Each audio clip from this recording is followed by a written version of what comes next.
Perfecto. Pues aquí está la hojita de Excel. Aquí es donde vamos a trabajar. Y voy a ir haciendo anotaciones aquí con la pluma. Entonces, pues, ya saben, esto se los comparto todo al final, ¿no? Entonces, pues hablemos un poquito de simulación primero.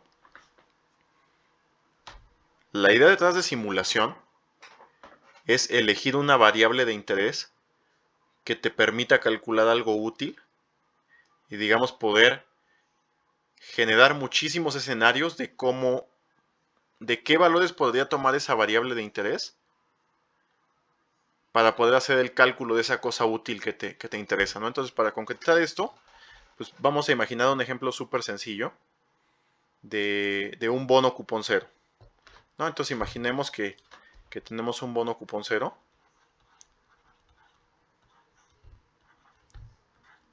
Entonces, un bono cupón cero, ustedes saben que se puede pricear, o sea, si nosotros le llamamos al precio del bono cupón cero hoy, pues P0, eso se pricea como el valor nominal del bono, digamos en moneda, dividido entre 1 más R, ¿no? Elevado a la T, donde T sería el número de periodos a vencimiento del bono, no el número de años, por ejemplo. Entonces, pues sí, esta fórmula es súper sencilla y me gusta como introducir simulación con esto, porque aquí no hay muchísimo que mover, digamos, o sea, no hay mucho que mueva el precio del bono más que una sola cosa, la tasa, ¿no? Nosotros pensamos que este es un bono cupón cero, no sé, a un año, pues esa va a ser una tasa anual y la T va a ser 1, ¿no? O sea, sería una tasa efectiva anual. El tiempo de vencimiento, digamos, está fijo, salvo que pues pase el tiempo, ¿no? Digamos, si tienes un bono a 363 días a partir de hoy, pues mañana va a tener 362 días de expiración, entonces la T se movería un día, pero realmente, o sea, ese es solamente el efecto del tiempo, y el efecto de acá arriba, pues es el nocional, ¿no? El valor nominal del bono está fijo. En el momento en el que tú, no sé, te venden un CETE, tú sabes que su valor nominal es 10 pesos y no se va a mover. Entonces quédense con la idea de que la tasa de interés es lo único que determina el precio del bono, digamos, significativamente, lo único que vale la pena modelar para saber cuál es el precio de un bono cupón cero. El tiempo, pues es determinista, tú sabes que pasa un día y vas a tener un día menos a expiración. Entonces, a eso es a lo que me refería con la variable de interés. La variable de interés es ese número que determina como muy significativamente la cosa que te interesa, ¿no? En este caso, el precio del bono. ¿No? Poniéndoles un ejemplo más complicado, cuando vayamos a capítulo 10 y modelemos opciones, ustedes saben que el determinante principal del precio de una opción es el valor del subyacente, ¿no? En ese determinado momento en el que la estás priceando, pues cuál es tu pronóstico del precio del subyacente. Pues en ese caso, la variable de interés sería el precio del subyacente. De hecho, todavía más. Los subyacentes se pueden pensar como retornos, ¿no? O sea, tú puedes pensar en el precio de hoy multiplicado por el retorno del día de mañana y eso te daría el precio de mañana, ¿no? Entonces, quiero que, digamos, tengan esa idea en mente de que en simulación casi siempre vamos a tener que nuestra variable de interés va a ser alguna forma de retorno, ¿no? Entonces, esa es la idea, digamos, aquí les pongo los pasos de la simulación, pues lo primero es la variable de interés, que comúnmente va a ser un retorno.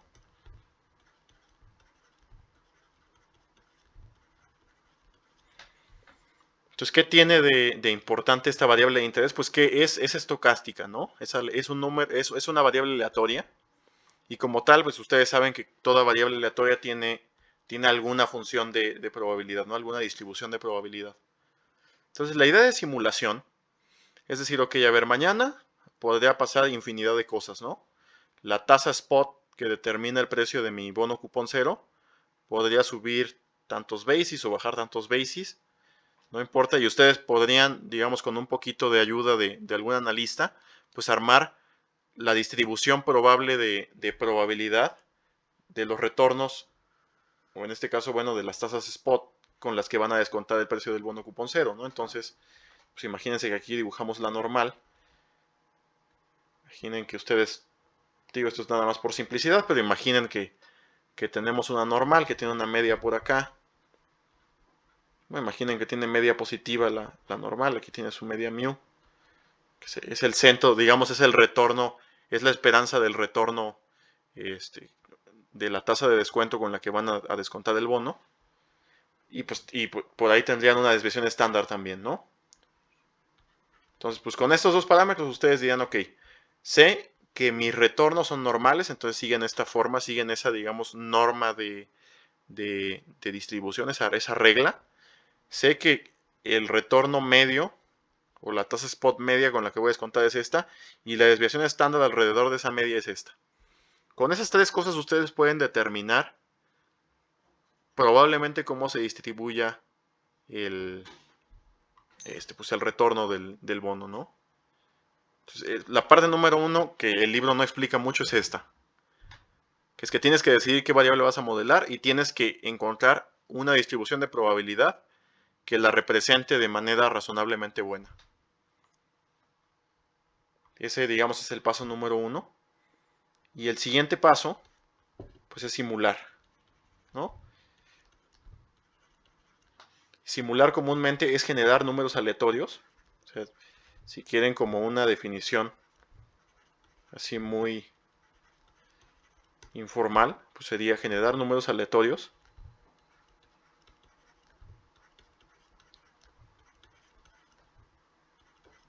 de la distribución que encontraron.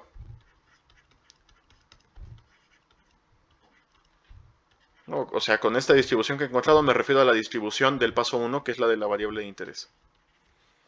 Entonces, imaginen que ustedes ya saben que se distribuye normal, que el retorno, o bueno, que en este caso sí, el retorno medio de este bono cupón cero, pues es tal, no sé, 0.05%, lo que quieran.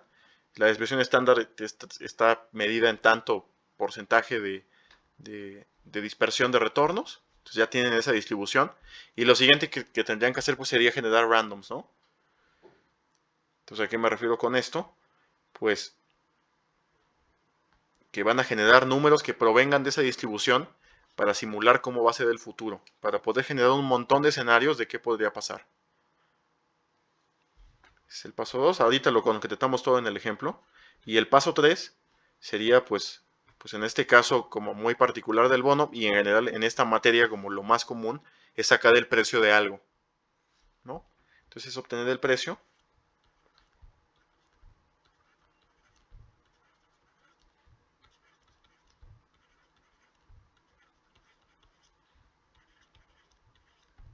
Promediando todos los resultados posibles que te salieron del paso 2.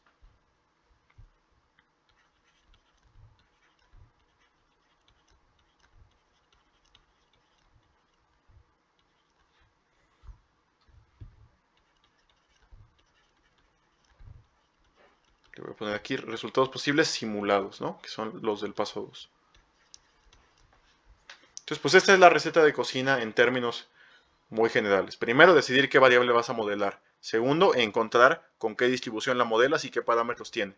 Tercero, hacer, digamos, o sea, obtener un montón de estas R's simuladas, siguiendo esa distribución de probabilidad, generar mil randoms que sigan esa distribución y sacar qué precio tendría el bono en cada uno de esos escenarios. Eso es simulación, no hay más. Entonces ahora pues ya vámonos como a detalles más específicos.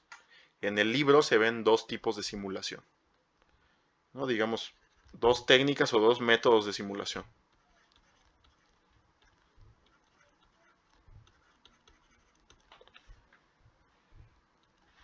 Al primer método de simulación, el libro le llama Filtered Historical Simulation.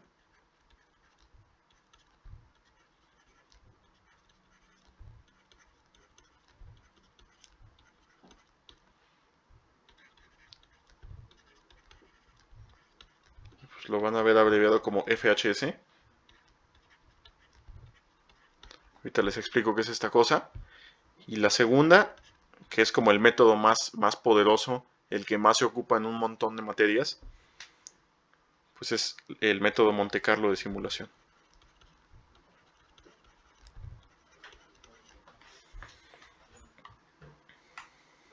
Con estos dos métodos es con los que vamos a estar trabajando. Y pues yo creo que, o sea, digamos, esto es como suficiente preámbulo para ya empezar a trabajar aquí. Digamos, ya para ver cómo se hace, ¿no? Porque finalmente eso es lo... En este capítulo lo único que importa es saber hacer las cosas. No hay demasiada teoría más que esto que les acabo de explicar de la lógica de simulación. Ya se las dije. Entonces acabo de copiar estos datos del workshop 8. Es nada más una serie de retornos de un activo, que en este caso bueno, son los retornos diarios de Inbursa. Entonces, pues aquí le voy a poner return para que quede claro que son retornos. Voy a poner estas cosas en porcentaje para que se note que son retornos. Entonces fíjense que tenemos una serie de retornos que van desde 2011 hasta 2015 y son diarios.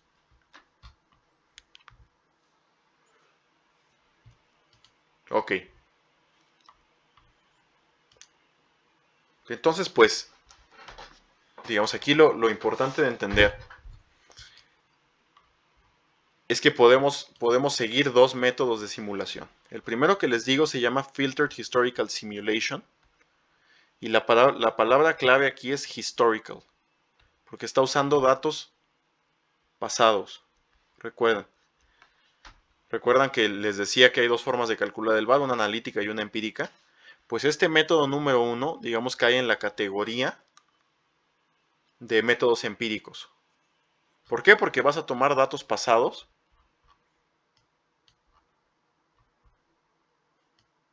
y vas a hacer algo con ellos para poder hacer una simulación de qué podría pasar en el futuro. Entonces, si quieren, comencemos con este método de Filter Historical, que a mí se me hace muy sencillo, como muy natural de hacer. Y una cosa muy importante que les voy a poner por acá es que... Uy, no, esta cosa no se ve, voy a cambiar de color. Una cosa que no se les puede olvidar es que siempre simulamos sobre zetas. Lo voy a escribir así, zetas. Entonces, no vamos a simular sobre retornos, sino sobre zetas. Ahorita les va a hacer sentido esto. Pero tomen en cuenta que aquí lo principal y lo que siempre se tiene que calcular de alguna u otra forma, sin importar el método, son zetas. No podemos trabajar directamente sobre retornos. Ya sea método Monte Carlo o Filter Historical, tenemos que usar zetas. Entonces, pues, como recordarán, para obtener zetas necesitamos estandarizar retornos. Y estandarizar retornos significa dividirlos entre una desviación estándar diaria, ¿no? Entonces, pues la manera más fácil de hacer esto, pues es con un Garch. Y como ya hemos hecho en varios ejemplos, pues en lugar de hacer un Garch, voy a hacer un Riskmetrics, ¿no? Entonces recuerden que el Riskmetrics lleva aquí su parámetro lambda, .94. Y pues voy a calcular primero, digamos, las sigmas.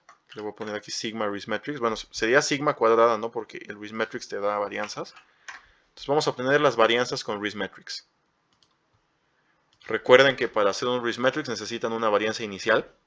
Vamos a ponerle pues, el número mágico que siempre aparece por ahí, 0.0004.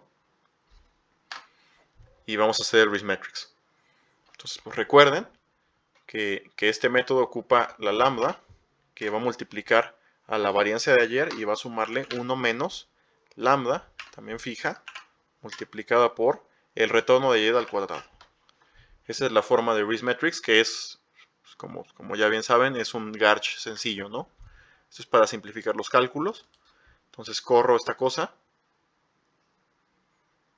Y ya tenemos nuestro pronóstico. Incluso para un día después, fíjense que nuestros datos históricos se terminan el 15 de junio. Y aún así tenemos el Riskmetrics pues para el día siguiente. ¿Por qué? Porque pues justamente eso es para lo que sirve Riskmetrics, ¿no? Tomar datos históricos y poder pronosticar un día más de varianza, que finalmente es el que nos va a ayudar a hacer todos nuestros cálculos. Ese es el que nos va a permitir pronosticar el valor de mañana de los retornos simulados. Entonces, este número que puse en amarillo es muy importante porque es la varianza pronosticada de mañana. Recuerden, siempre pronosticamos el futuro, siempre modelamos el futuro. Por eso ese número es clave.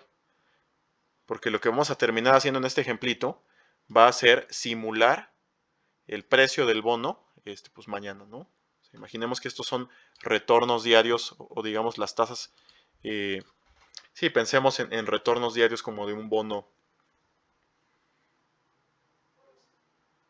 Entonces podríamos decir que queremos saber qué retorno va a tener mañana ese bono, ¿no? Ok, perfecto. Entonces pues ya tenemos nuestro risk metrics de la serie de retornos de este bono o esta acción. Pues imaginemos que es un bono. Digo, no lo voy a modelar exactamente con el ejemplo este del bono cupón cero porque es muy sencillo. Vamos a hacerlo más como dice el workshop, que sería modelar los retornos directamente, o sea, no las tasas de descuento, sino las tasas de retorno, ¿no? O sea, como siempre modelamos en acciones. Que decimos, el retorno de mañana es tanto, entonces sería el precio de hoy multiplicado por E a la retorno, ¿no? Ok. ¿Hasta aquí todo claro? Sí, Perfecto, pues entonces vamos a sacar las zetas, ¿no? Le voy a poner aquí z, pues entre paréntesis, shock. Entonces la z ya saben que es el retorno entre la desviación estándar de la varianza que pronosticamos. Listo. Entonces ya tenemos todos los shocks para cada uno de los días, excepto para el último, ¿no? En el último no tiene sentido sacar un shock porque todavía no tenemos retorno observado. Entonces, pues aquí, digamos, ya tenemos todo listo para hacer Filtered Historical Simulation. Esta es la parte clave, digamos, para Filtered Historical Simulation siempre sería este mismo procedimiento, llegar a las zetas. Y una vez que tienes las zetas, el procedimiento conceptualmente es muy sencillo. Te dice, mira, primero vamos a ver cuántos datos tenemos, ¿no? Vamos a hacer un count de las fechas que van desde el primer retorno que tenemos hasta el penúltimo, bueno, el último que tenemos históricamente. Ahí está, tenemos 1161 datos. Entonces lo que nosotros sabemos es que tenemos 1161 puntos de datos históricos observados, ¿no? Lo que te dice este método es que el futuro va a ser igual al pasado, ¿no? Que es más o menos la misma lógica que usábamos cuando veíamos Historical Simulation en capítulo 2.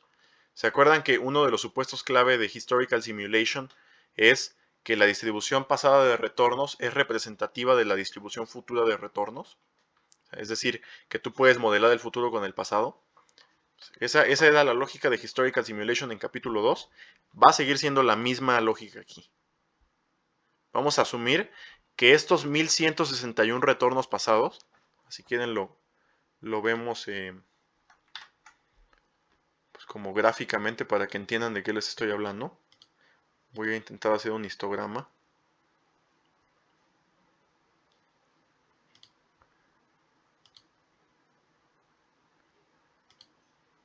Aquí está. Miren, lo que estamos diciendo es esto. A ver, voy a copiar el histograma acá arriba. Lo que estamos diciendo es, en este histograma tenemos representada la distribución de probabilidad de 1161 datos pasados de retorno sobre un bono de Inbursa. Vamos a asumir que esta misma distribución va a ser la que va a regir mañana y pasado mañana y dentro de 100 días. O sea, vamos a asumir que la distribución de probabilidad de los retornos va a ser igual a la del pasado. Y vamos a sacar de esta distribución datos al azar para poder simular cómo se va a ver mañana el futuro. Esa es la idea de Historical Simulation. Bueno, en este caso Filtered Historical Simulation. Entonces sería como sacar, o sea, sería como, a mí me gusta visualizarlo como una urna. Sería como decir, a ver aquí, pues tengo 1161 pelotitas en esta urna, como una lotería, ¿no? Tienes n igual a 1161 retornos. Dices, pues ¿sabes qué? Yo voy a simular 500, voy a hacer 500 simulaciones. Entonces, si hicieras 500 simulaciones, sacarías n chiquita igual a 500. Entonces, sacarías 500 pelotas de aquí. Y esas 500 pelotitas, o sea, esos 500 retornos que sacas de estos 1161, serían las simulaciones de lo que puede pasar mañana, porque justamente estamos asumiendo que el pasado, que es este histograma, se va a repetir. Esa es la lógica de Filtered Historical Simulation. ¿Les quedó claro? Sí, Pablo. Perfecto. Pues entonces, bueno, voy a hacer esto más chico, para que no estorbe. Pero no hay, o sea, no hay mayor complicación aquí. Entonces, lo único, digamos, relacionado con este procedimiento que necesitamos determinar es cómo vamos a sacar esas pelotitas, ¿no? O sea, cómo vamos a decidir cuáles van a ser las reglas de la lotería. Entonces, la lotería tiene dos reglas. Una es que digamos, vamos a elegir el sorteo. O sea, el sorteo de qué retornos vamos a sacar con randoms uniformes. O sea, con la función random de Excel. O sea, recuerden, en inglés es rand. Vamos a usar esta función para sacar, bueno, realmente es random between, ¿no? Ahorita les voy a explicar por qué, pero lo que queremos es que nos saquen números entre 1 y el número de datos que tenemos. Entonces vamos a sacar randoms between. ¿Por qué digo que entre 1 y 1161? Porque queremos sacar alguno de estos 1161 zetas que salen de nuestra distribución. De hecho, fíjense que el histograma lo hice sobre las zetas y no sobre las R's, porque ya les había dicho al inicio que todos los cálculos se hacen sobre zetas. Entonces, el histograma que estamos asumiendo para los retornos es sobre las zetas. Entonces, primero vamos a sacar, digamos, qué números de zetas, o sea, qué zetas vamos a sacar en esta lotería con randoms uniformes. Y, digamos, la segunda regla aquí es que se puede elegir el mismo número más de una vez.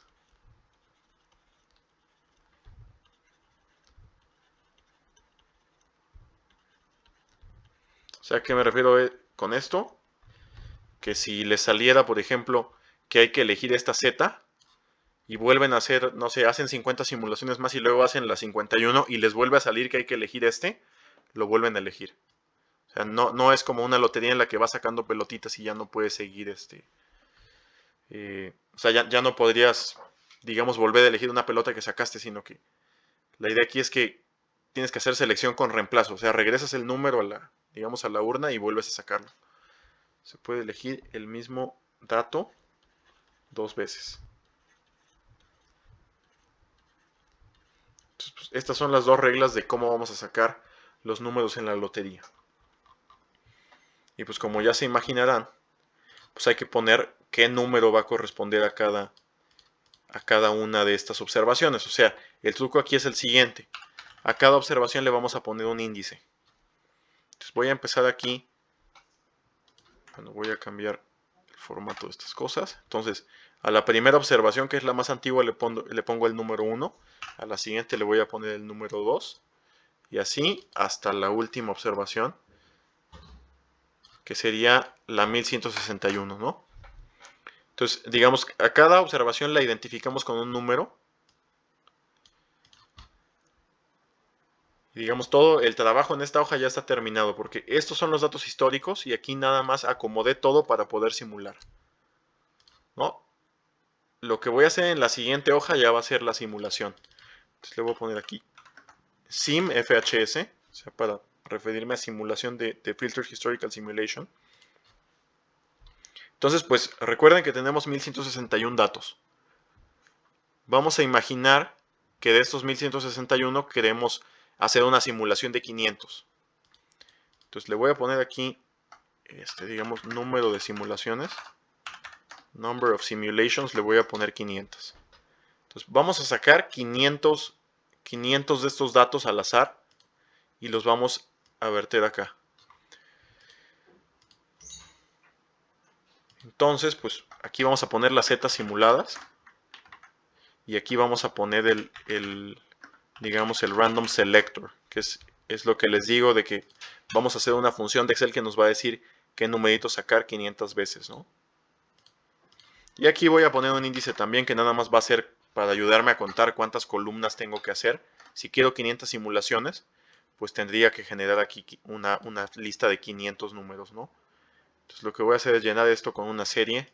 Le voy a poner aquí en columnas, crecimiento lineal y que termine en 500. Ah, perdón, tiene que empezar en 1 esta cosa. Otra vez.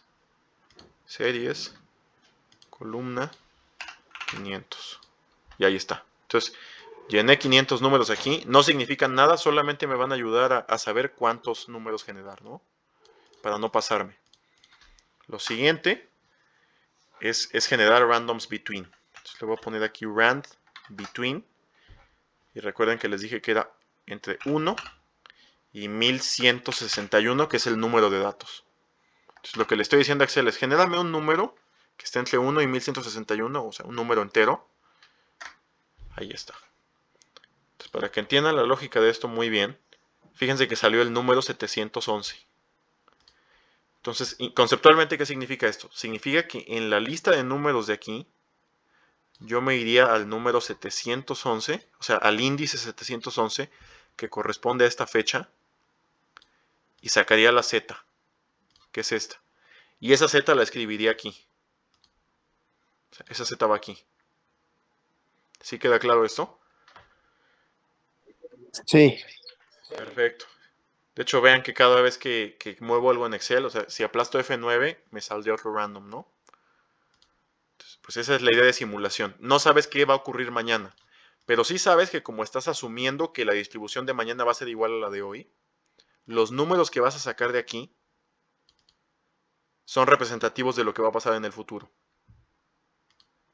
Digamos, ese es el poder de la simulación.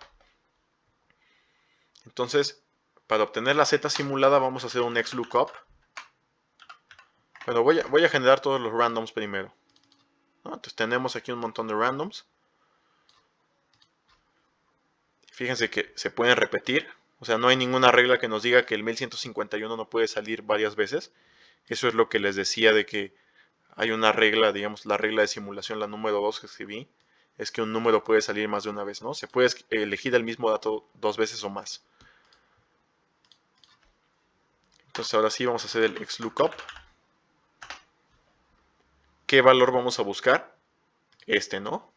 Entonces este es el random selector que va a corresponder a algún índice de la tabla de la hoja anterior, ¿no? Entonces ese va a ser el valor que vamos a buscar. ¿En dónde lo vamos a buscar? En esta hoja, en el índice. Entonces voy a seleccionar todos los datos del índice hasta el 1161 y voy a fijar ese array. Todo esto lo voy a anclar para que quede fijo ese rango y después, ¿qué dato me va a regresar XLOOKUP? La Z. Entonces voy a tomar todo el rango de zetas que está aquí, lo voy a seleccionar y voy a hacer lo mismo, voy a anclarlo para que no se mueva y voy a cerrar paréntesis. ¿Sí quedó claro lo que estamos haciendo en la fórmula? Sí. Perfecto. Ahí está.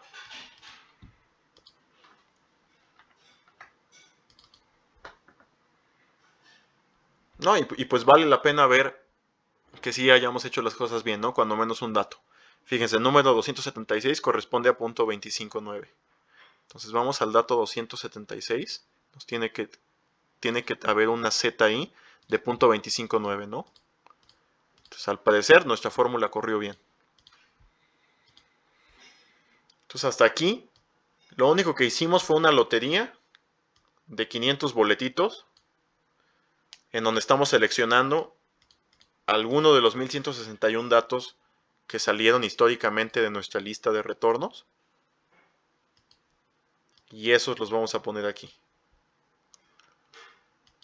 ¿Ok?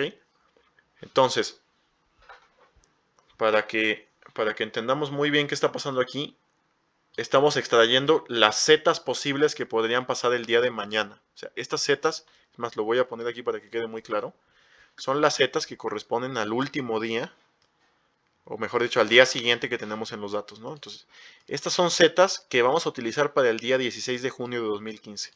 Son zetas simuladas, es más, lo voy a poner acá. Simulation for June 16, 2015.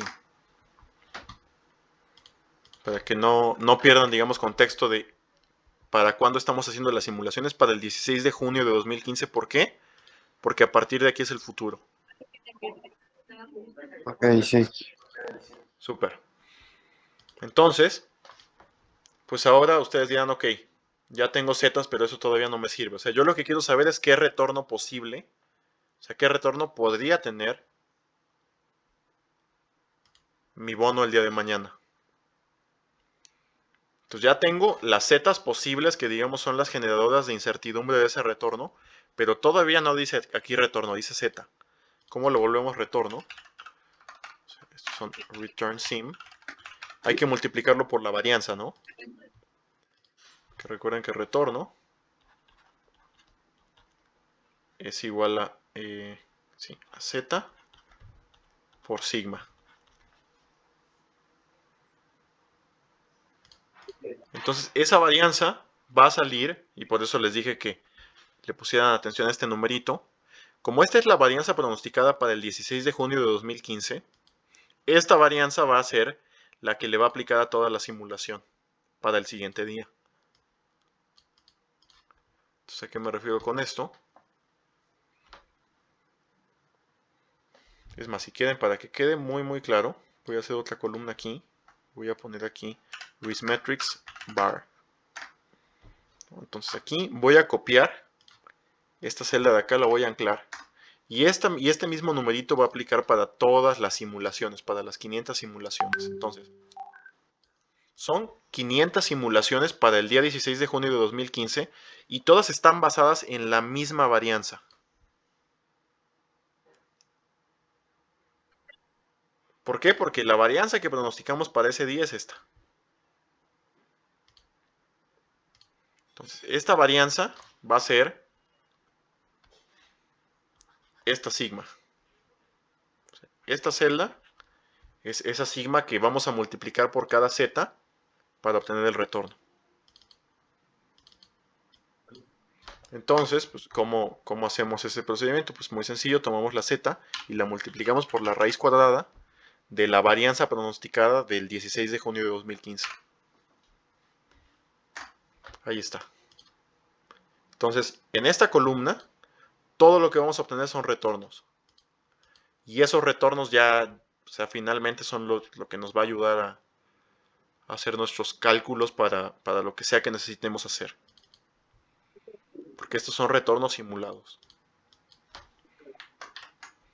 Entonces, la columna importante, digamos, el resultado más importante de todo el procedimiento que les acabo de mostrar, es esta columna en verde. Estos son los retornos simulados. O sea, ¿cómo se interpreta esta columna? Es, ok, para el día de mañana, yo generé 500 posibilidades de lo que podría ocurrir con el retorno de mi bono. Entonces, en alguno de esos universos, esos 500 universos, mi bono tuvo, pues por ejemplo, este primer retorno, ¿no? 1.66. En otro universo tuvo 0.65. En otro perdió 3.65. ¿Sí queda claro esto? Sí. Perfecto. Entonces, pues vamos a hacer, digamos, el último, o sea, una de las cosas que les podrían preguntar. Porque de hecho, el capítulo 8 se llama simulación para estructuras de riesgo. ¿No? Capítulo 10 va como más en el sentido de lo que les estaba explicando aquí de pricing. Capítulo 10 es más para pricing. Es más para obtener este precio en cero. Pues para eso sirve capítulo 10 y aquí les di como un adelanto. Pero lo que se hace en capítulo 8 es VAR y Expected Shortfall a partir de las simulaciones. Ok. Aquí no vamos a sacar precios. Es más, si quieren podemos sacar un precio súper rápido. Nada más para que medio vean, o sea, para que tengan una idea de qué me refiero. Pero aquí, o sea, digamos, el objetivo de este workshop es aprender a sacar VARs a partir de simulación. Ok. Entonces, pues, ¿cómo obtenemos el El VAR, pues es muy, muy, muy sencillo. O sea, por eso les digo. Lo único difícil es aprender la receta de cocina de la simulación. Lo fácil es ya sacar los calculitos que te piden. Entonces el VAR, base del VAR a 1%, nada más como ejemplo, de un día. ¿Para qué día? Pues aquí le voy a poner entre paréntesis que es para el 16 de junio de 2015. Entonces el VAR al 1% para un día que aplica solamente al 16 de junio de 2015. ¿Cómo vamos a obtener ese VAR? Va a ser el percentil excluyente, percentile. Aquí está el percentil excluyente de los retornos simulados. Aquí le voy a poner 1%. Entonces fíjense que el percentil pues me salió negativo. Le pongo aquí en menos porque el VAR nunca es negativo, entonces le pongo menos para que se vuelva más. Lo voy a poner en porcentaje para que se vea bien. Y ya está. Eso es el VAR en este capítulo. Solo con percentil entonces. Sí, sí, sí, sí. O sea, ¿cuál es la lógica de hacer esta cosa? O sea, ¿por qué el procedimiento es así? Déjame mover esto para acá para que no estorbe. Pues es la siguiente. Es decir, ok, a ver, ¿qué puede pasar mañana? Pues yo generé 500 escenarios de qué puede pasar mañana con el retorno de mi bono. O sea, imagínate que tú tienes un portafolio de un solo bono. Entonces dices, ok, mis clientes tienen cierto perfil de riesgo, ¿no? O sea, están dispuestos a perder solamente cierto porcentaje de su inversión en un día. O sea, digamos, ese es el mandato de inversión. Entonces, si yo ya generé 500 retornos posibles para mañana, lo que estoy implícitamente diciendo o preguntando con este percentil es lo siguiente. Es decir, ¿qué retorno solamente ocurre en una de cada 100 veces basado en esto? O sea, ¿qué retorno es tan malo que solamente ocurre una de cada 100 veces? Pues eso es el percentil. Es el retorno que o sea, es un retorno malo que solamente ocurre en una de cada 100 veces. Eso es justamente el VAR, ¿no? ¿Y por qué funciona esto? Porque todas estas son simulaciones de qué puede pasar el día de mañana. Entonces, como todo esto es solamente para el día de mañana, por eso hice muchísimo hincapié en que es para el día de mañana nada más, para el 16 de junio de 2015. Esto es como todo el abanico de posibilidades o una buena muestra de 500 datos de qué puede pasar mañana. Entonces, de todo lo que puede pasar mañana, lo que solamente ocurre en una de cada 100 veces por ser algo muy malo, es el VAR. Por eso lo obtenemos con el percentil. Porque lo que estamos diciendo es, de lo que puede pasar mañana, ¿qué pérdida solamente me puede ocurrir en una de cada 100 de estas 500 simulaciones que tengo? Pues solamente te podría pasar tener un retorno menor o igual a menos 2.961%. O sea, en una de cada 100 de estas simulaciones te pasa que pierdes el 2.961% o más del valor de tu portafolio. Por eso usamos el percentil. ¿Sí queda claro? Sí. Oye, Pablo, pero ¿siempre es el excluyente o te pueden pedir, o sea, de que en el examen te dicen cuál usar? Ah, sí, sí, sí. ¿Cuál? De hecho, hay varias fórmulas de percentil en Excel. Me parece que hay una que se llama percentil, que es vieja. Esta de percentile, fíjate que dice que es de Excel 2007, ¿no? Entonces esa ya no es. Pero está el percentil incluyente y el percentil excluyente. Vale. O sea, no estoy exactamente seguro de cuál es la diferencia, pero supongo que digamos, si no tienes un dato, o sea, si no tienes el dato exacto que caiga en el percentil que quieres, creo que te toma el valor más extremo, o sea, el siguiente más extremo, y eso es lo que está haciendo esta cosa. O sea, ¿cómo hace la extrapolación eso? Pues creo que se va al valor más extremo o sea, se va como uno arriba y el incluyente se va como uno abajo. O sea, es una cuestión de convención de cómo hace el cálculo Excel de la interpolación. Pero el prof te diría en el examen, ocupa este u ocupa el otro, ¿no? O incluso él te podría decir, ¿sabes qué? Ocupa una fórmula, ¿no? Te podría poner ahí una fórmula en el examen y decir, ocupa esto para calcular la posición del percentil. Entonces sí, o sea, La parte importante de entender aquí es que hay que calcular un percentil. Cómo lo calcules ya depende totalmente de la pregunta específica, ¿no? O sea, a mí me gusta poner mucho este excluyente porque muy comúnmente es el que, pues es el más usual. Es el que he visto que repiten en muchas preguntas de examen, esta función de percentil excluyente. Ok, ok. Perfecto. ¿Todo claro hasta aquí? Sí. Perfecto, pues entonces vamos a hacerle una pequeña. Vamos a llevar un poquito más lejos el ejercicio.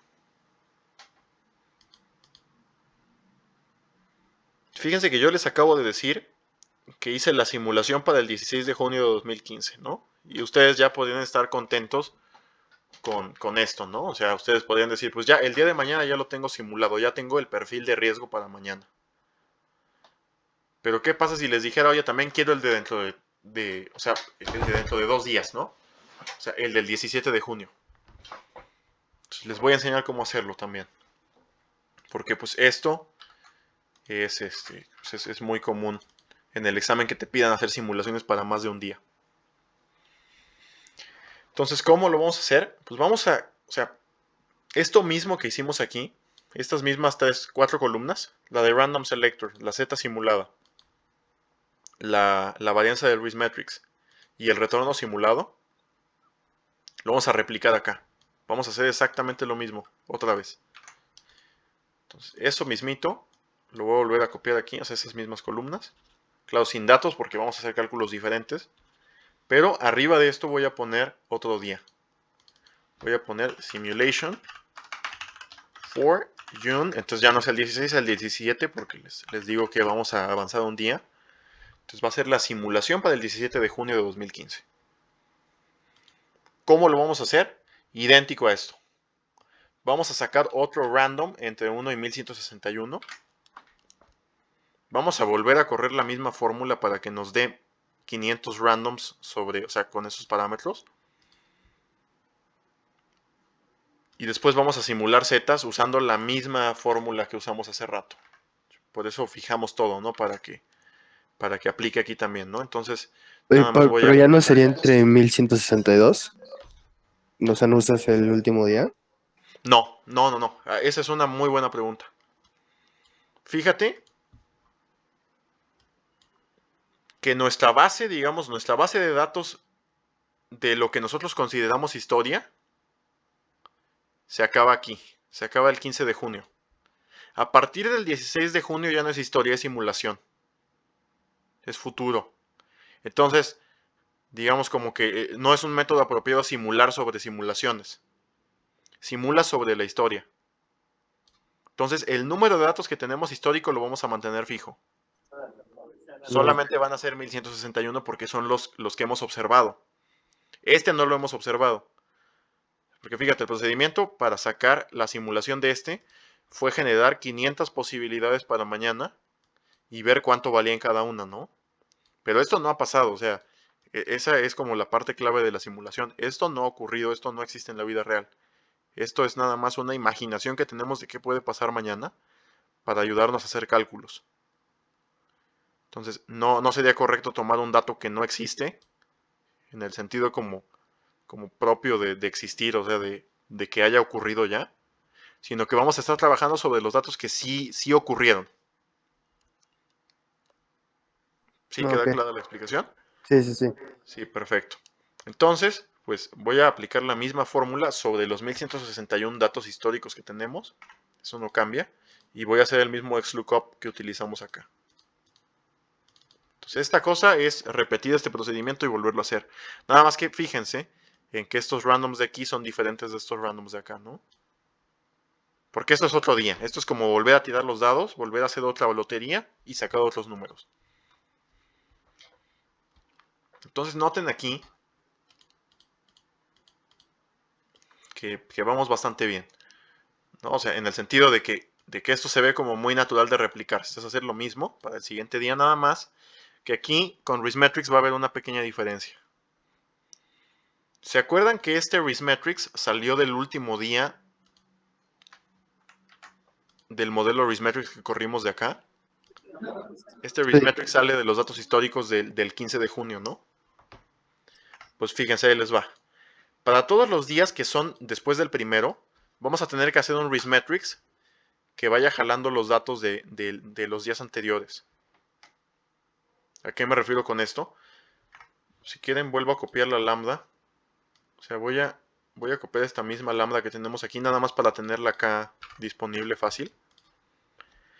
Entonces, lo que voy a hacer es un Rismetrix de nuevo. O sea, voy a hacer punto 94. Y recuerden que ese punto 94 va multiplicado por la varianza de ayer. Pues la varianza de ayer es esta, que es la que sale a su vez de la hoja anterior. ¿Están de acuerdo con eso? Sí. Y después tenemos que hacer 1 menos lambda por el retorno cuadrado de ayer. Ese retorno cuadrado de ayer es el que sale de la simulación de ayer. Porque fíjense, estamos parados en 17 de junio ya. Vamos a simular para el 17 de junio. El retorno de ayer fue el del 16 de junio. Pero ese no ha ocurrido todavía. Porque lo estamos simulando. O sea, el 16 ya es simulado. Entonces, vamos a hacer el Rismetrix sobre cosas que no han ocurrido, ¿no? Porque fíjense, la varianza de Rismetrix es pronosticada para el futuro. Y el retorno simulado, pues es una simulación también hacia el futuro. Entonces estamos haciendo el Rismetrix sobre datos que ya son castillos en el aire, no son simulaciones. Bueno, uno es un pronóstico y el otro es una simulación, ¿no? ¿Sí les queda claro esto? Sí. Perfecto, es súper importante entender esto. Entonces, pues va a ser lambda por la varianza de ayer más 1 menos lambda por el retorno de ayer al cuadrado.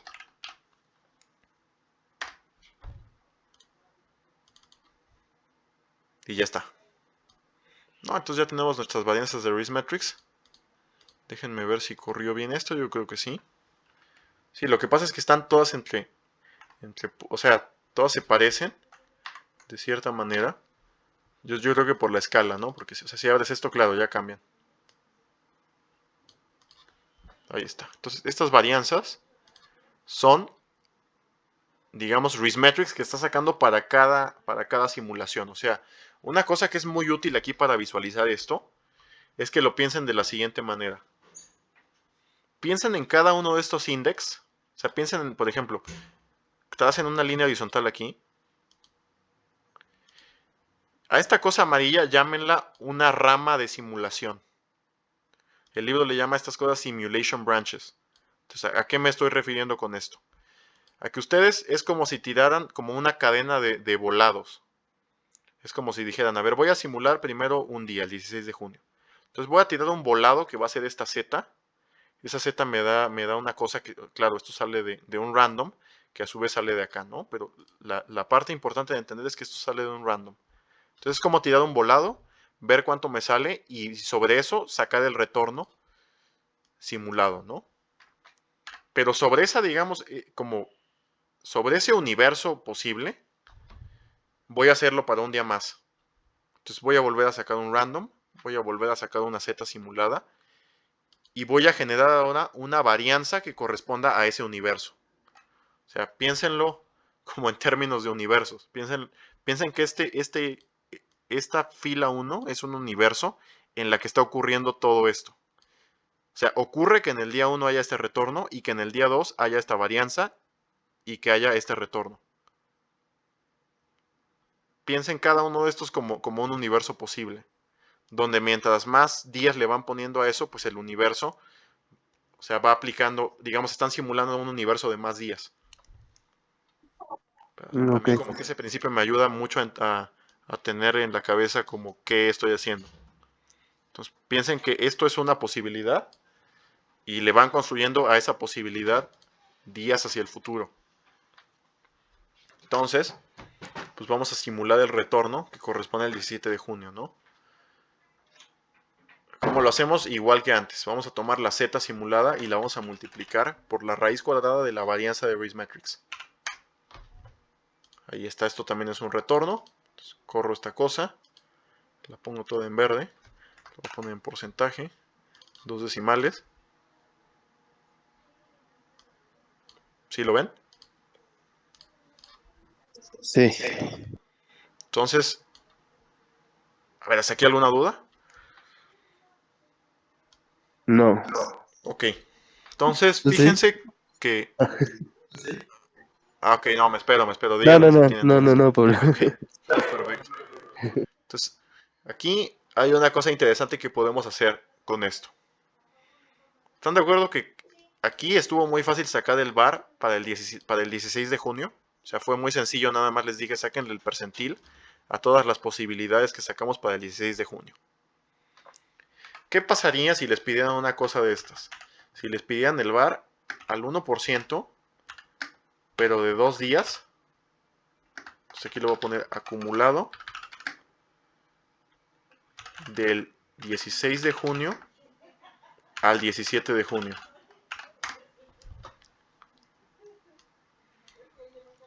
¿Sí entienden a qué se refiere esto? O sea, saca un bar también, pero no va a ser nada más del día de mañana, o sea, no va a ser nada más del 16 de junio como lo que hicimos aquí, sino va a ser un bar del retorno acumulado que van a tener en esos 2 días. O sea, del periodo que va del 16 al 17. Es como si compraran la acción el 15, o sea, al cierre del 15, entonces la tienen todo el 16 y todo el 17. ¿Están de acuerdo que va a haber un retorno acumulado de 2 días ahí? Es un retorno diario Sí, de 2 días sumados, ¿no? Eso es a lo que se refiere este bar. O sea, lo que les estoy pidiendo aquí, digamos, es sacar del bar del periodo de inversión de 2 días. Entonces ahí les va. También es súper fácil hacerlo en digamos, con simulación. ¿Por qué? ¿Se acuerdan que los retornos en esta materia son logarítmicos? Son sí. logretornos, ¿no? Entonces, ¿se acuerdan también que una de las propiedades de los logretornos es que si los sumas, se vuelven el retorno acumulado? Sí, sí, sí. Entonces, vamos a sacar el retorno de 2 días simulado. O sea, el retorno del 15, perdón, el del 16 y del 17. O sea, del periodo entre el 16 y el 17. O sea, el periodo, digamos, sumado de esos 2 días. Pues es literalmente sumarlos porque son los retornos. Es sumar este más este. Ese sería el retorno de 2 días. Ok. Entonces, para interpretar esto, o sea, quiero que les quede muy claro esto porque son cosas con las que juegan mucho en el examen. ¿Cómo se interpreta este retorno? Pues se lee así. El retorno que tuvo el inversionista que compró la acción antes del 16 de junio y la vendió después del 17 de junio. En este periodo de aquí, o sea, en el periodo que transcurrió entre el 16 y el 17, fue de 0.21%. Que tiene mucho sentido, ¿no? Porque el primer día tuvo menos 0.40, pero el segundo día se recuperó y tuvo 0.62. El neto es 0.21. O sea, es con lo que termina después del segundo día. ¿Sí? Ok. Entonces, el VAR, si queremos el VAR de 2 días, pues tenemos que tener un retorno de 2 días. Y es justamente lo que acabamos de hacer. Armamos un retorno que contempla el día 16 y el día 17. Entonces, para sacar el VAR aquí, no hay que hacer más que volver a sacar el percentil excluyente, pero sobre los retornos de 2 días. Entonces aquí le voy a poner así, le voy a poner aquí 1%. Hay que ponerle un negativo a esto para que sí sea un bar bien hecho. Y vamos a ponerlo en porcentaje para que se vea bien. Ahí está. ¿Sí quedó claro esto?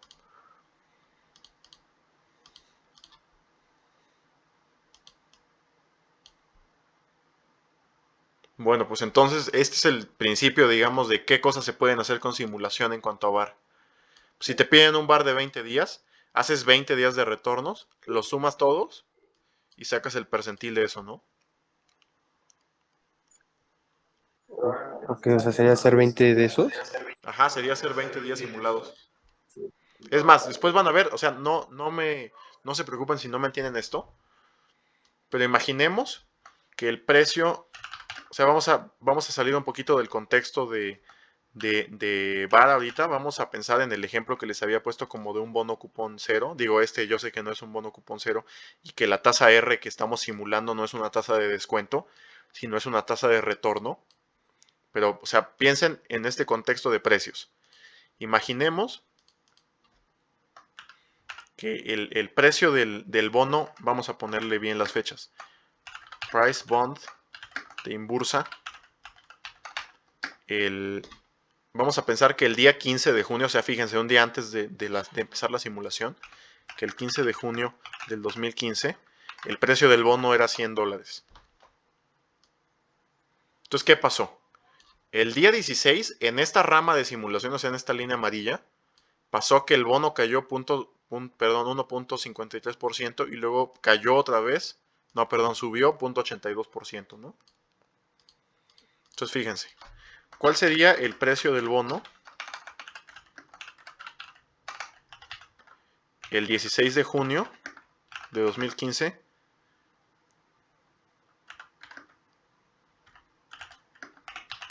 Le pongo aquí en the first path, ¿no? Que es lo que es el principio que les decía en ese universo, ¿no? En el universo amarillo. Pues en el universo amarillo, ¿qué pasó? Que tenías el precio de 100 el día de ayer, pero el día siguiente tuviste un retorno, que recuerden es logarítmico, ¿no? Entonces si es logarítmico, para hacer el retorno acumulado hay que multiplicar, hay que hacer la exponencial a ese retorno, ¿no? Entonces sería el precio de 100 multiplicado por el retorno del día 16, ¿no? Entonces el bono un día después valió 100.13. ¿Y cuánto valió el día 17?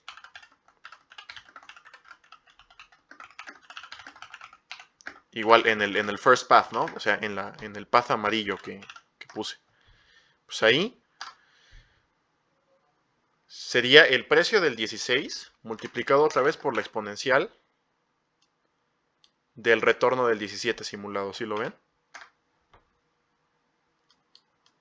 Este es el caminito de simulaciones que vamos a hacer en el workshop 10. Entonces, ¿sí ven el poder que tiene esta técnica de simulación? O sea, por un lado podemos sacar un bar y por el otro les puedo ir simulando los precios que van a ir saliendo de nuestro bono, ¿no? De hecho, podrían hacer eso de los precios para cada una de las ramas de simulación. O sea, para cada una de las 500 simulaciones, podrían sacar un precio al final de los 2 días. Ok. ¿Sí? Entonces digo, Sí, sí. esto quédenselo como una nota al margen. No es súper importante que lo hayan entendido al 100 ahorita porque no es tema de este workshop, pero el siguiente workshop lo vamos a ver. ¿Sí queda claro todo este principio de simulación? Sí. Ok, súper. Entonces, pues esto fue Filtered Historical Simulation. Realmente, pues, yo creo que, o sea, entender más que el método este de Filtered Historical, entender la lógica de qué estamos haciendo. Estamos generando probabilidades o digamos retornos posibles en el futuro, ¿no? Si entienden eso, ya están del otro lado del camino, ¿no? Entonces, pues esto es Filtered Historical. Ahora vamos a ver Monte Carlo. Pero ¿qué creen? Monte Carlo se parece muchísimo a esto, nada más que en lugar de sacar los retornos, porque recuerden de dónde salían los retornos de aquí, salían de retornos históricos, ¿no? O sea, los retornos que sacamos salían de esta lista de 1161 retornos. Y los elegíamos con este random selector, ¿no? Pues ahora en Monte Carlo vamos a decir, a ver, ya no me interesan los retornos pasados. Los retornos los voy a simular yo directamente de una distribución. Los voy a poner, o sea, voy a generarlos de una distribución aunque no hayan ocurrido. Es decir, no me voy a basar en el pasado. Y eso es Monte Carlo. O sea, esa es la gran diferencia entre Monte Carlo y Filtered Historical Simulation. Filtered Historical Simulation se apoya en el pasado. Fíjense que nosotros partimos aquí de retornos pasados para poder simular el futuro. En Monte Carlo el pasado les vale.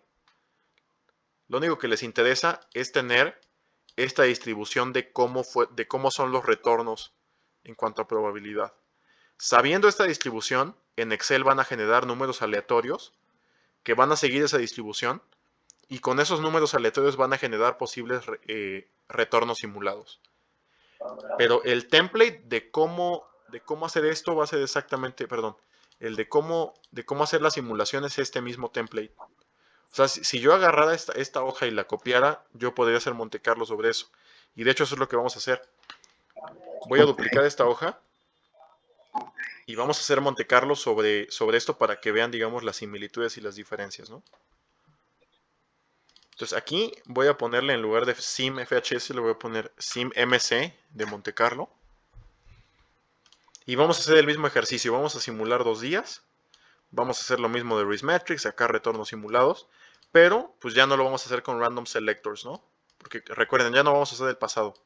Vamos a usar solamente La distribución, ¿no? exactamente la distribución. Entonces, Ok. estas cosas de random selector las voy a, o sea, estas columnas las voy a borrar, porque ya es otro método, ya no nos sirve.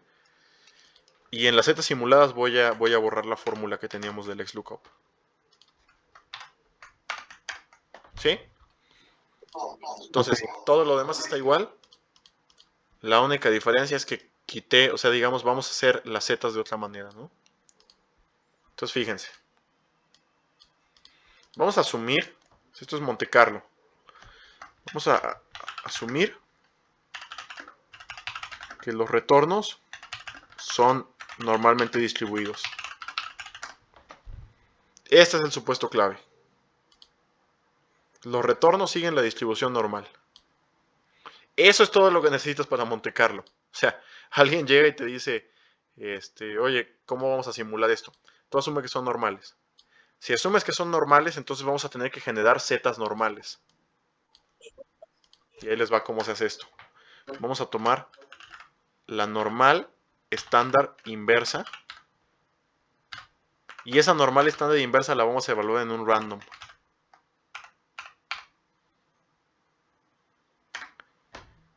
Si se acuerdan de, creo que es workshop 2 o 3 que les piden hacer exactamente esto de aquí.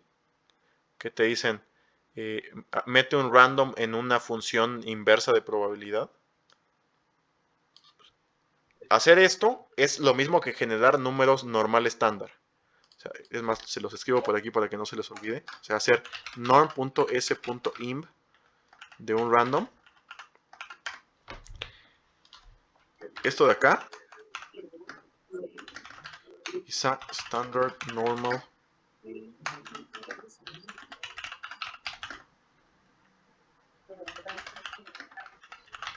observation.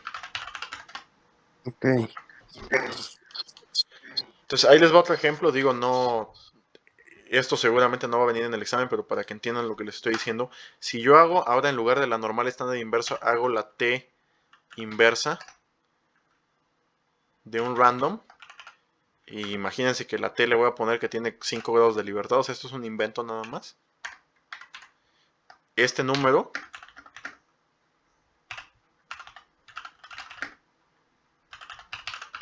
distributed random variable observation, ¿no? Y entre paréntesis pues le pongo que 5 degrees of freedom, ¿no? Porque son los que yo le puse aquí, me los inventé. Pero si entienden el principio de lo que les estoy diciendo. Hacer esto es generar números aleatorios que vengan de una distribución. Si es esto de acá arriba, es normal. Y si por ejemplo aplican la t inversa, pues es de una t de student, ¿no? ¿Sí quedó claro esto? Sí. Perfecto, entonces pues fíjense qué fácil es Monte Carlo. Es hacer esto y correrlo. Y ya. De ahí salieron las zetas. Y fíjense cómo ya, como ya teníamos programada la hoja, pues los retornos ya salieron automáticamente. ¿Sí? Oye, pero la varianza es, o sea, sí usa los datos de... Sí, sí, sí, porque acuérdate que para tú poder pronosticar el día de mañana, o sea, esto es en lo único en lo que ocupas el pasado en Monte Carlo. Y de hecho ni siquiera está directamente relacionado con Monte Carlo. Usar el pasado no es por usar Monte Carlo, es por usar Riskmetrics. Riskmetrics ocupa el pasado, fíjate. Para el día 16 estás haciendo el pronóstico de varianza con la varianza de ayer y con el retorno de ayer. Entonces, no hay manera de que tú puedas, digamos, generar, desestandarizar las zetas si no es con una varianza, ¿no? Y esa varianza tiene que salir de Riskmetrics. Entonces, digamos, nuestro único contacto con el pasado en este Monte Carlo, pues es el Riskmetrics, ¿no? Porque Arithmetic está pronosticando la varianza del día que estamos haciendo el pronóstico, perdón, de la simulación, 15 de junio. Esa varianza sale del pasado, porque Arithmetic es un modelo autorregresivo, ¿no? ¿Sí queda claro? Sí, O sea, por eso estamos usando esa varianza. Porque no hay otra forma de hacerlo, ¿no? O sea, Arithmetic tiene que jalar usando datos del pasado. Pero las zetas no provienen del pasado, ¿no? O sea, quizás tuve que ser más explícito aquí. O sea, lo que no viene del pasado son las zetas. Las zetas salen de un random number generator. ¿Cómo hacemos la simulación para el siguiente día? Copian su generador de randoms acá.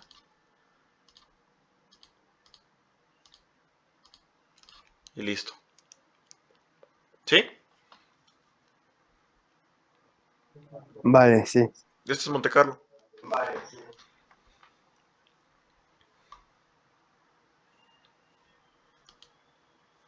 Pues, o sea, creo que en cuanto a principios de simulación, eso es todo.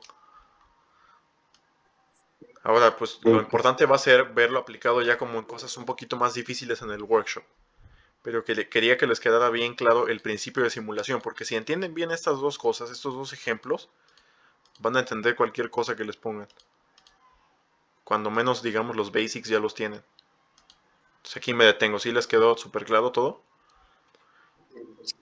sí, todo bien. Súper, entonces vean cómo pues con este Monte Carlo sobre el mismo template, pues yo pude obtener bar o sea, bar para un día, bar para 2 días acumulado y precios, ¿no?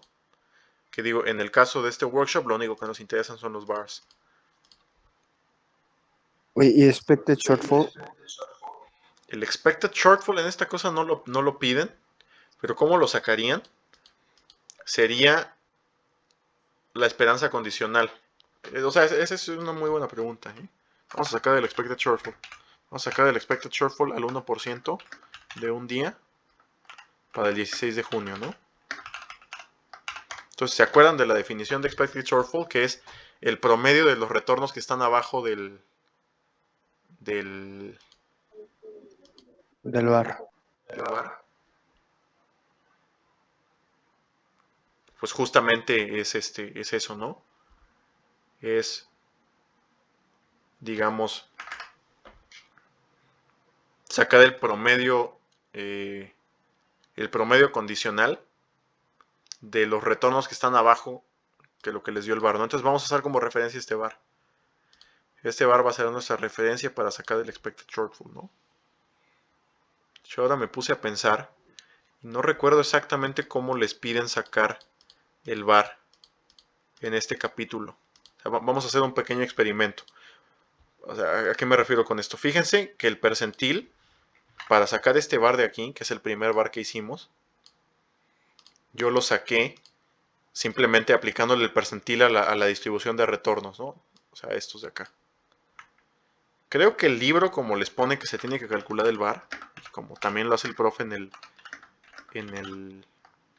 en el workshop, es que en lugar de sacar el percentil directamente de los retornos, saca el percentil de las zetas. Entonces, debería de darnos exactamente lo mismo. Voy a checar rápido. Sería sacar el percentil de las zetas simuladas. Es el percentil igual, el 1%, o sea, la misma cosa, nada más que en lugar de hacerlo sobre retornos, lo voy a hacer sobre zetas. Y después ese percentil multiplicarlo por la varianza, bueno, por la desviación estándar. Nos debería de dar exactamente lo mismo. Sí, ¿ya lo ven? O sea, el libro, como les dice que hagan esta cosa, es primero saquen el percentil a las zetas y luego multipliquen eso por la desviación estándar. Pero a mí eso se me hace una tontería, se me hace más fácil sacarle el percentil a los retornos, ¿no?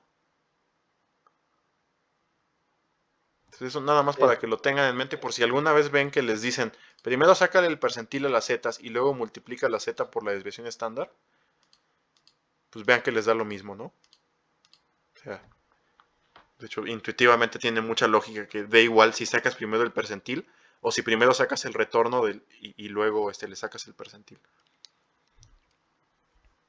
Bueno, pero esto era Nada más era una aclaración. Ahora sí vamos a hacer el expected shortfall. Pues expected shortfall, como es un promedio condicional, ¿no? Entonces, average if, ¿qué cosa vamos a promediar? Los retornos del día 16 de junio, ¿no? Entonces, vamos a promediar esta cosa, los 500 retornos, pero el criterio va a ser que sean menores que menos el var. ¿Sí queda claro esto? O sea, solamente te va a promediar los retornos que sean peores que menos el var. Ok. Y ahí está, ¿no? Claro, hay que ponerle aquí un negativo para que salga bien.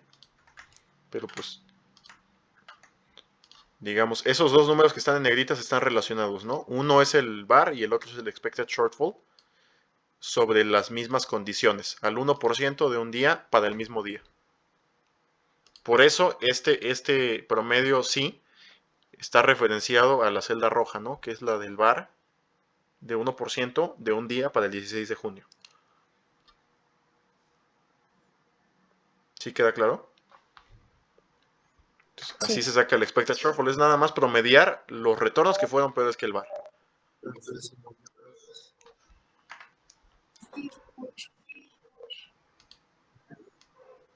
Súper. ¿Quedó claro? Sí. Listo. Pues entonces, digo, esto lo pueden hacer también aquí en Filter Historical Simulation y les tiene que dar bien. ¿No? O sea, si ustedes sacan var y expected shortfall, pues no serían bajo Monte Carlo, sino Filter Historical Simulation, pues sería nada más hacer lo mismo acá. Pero pues creo que esto es todo lo importante, digamos, de simulación. Vamos a revisar el workshop rápido porque hay algunas cosas que no les, digamos, no pude explicarles aquí porque hice estos ejemplos como muy sencillos para que se fuera entendiendo todo paso a paso, ¿no? Vamos a ver ahora las cosas un poquito más complicadas, pero de nuevo no es nada difícil. Entonces déjenme guardar esto. Se los mando al final. Va, vale. Ok, ya lo guardé.